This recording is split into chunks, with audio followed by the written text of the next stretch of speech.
assessment asks us to name the carboxylic acid shown on the screen. When we name carboxylic acids, we have a choice to number from left to right, as we always do.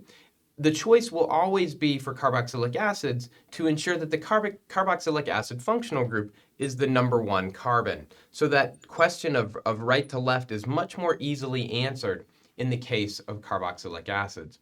What we notice then is that we have a 5-carbon chain that we would call a pent.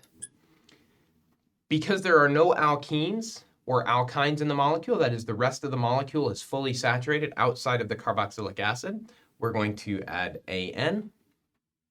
And because it's a carboxylic acid, we're going to drop the E from the name pentane and add the suffix oic space acid.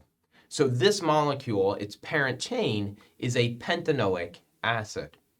Looking at the molecule, we have a methyl group at the 4 position, and so we can complete the name 4-methyl pentanoic acid. Again, it may look like there's space here. There is not intended to be space here. It's all one word, 4-methyl pentanoic acid.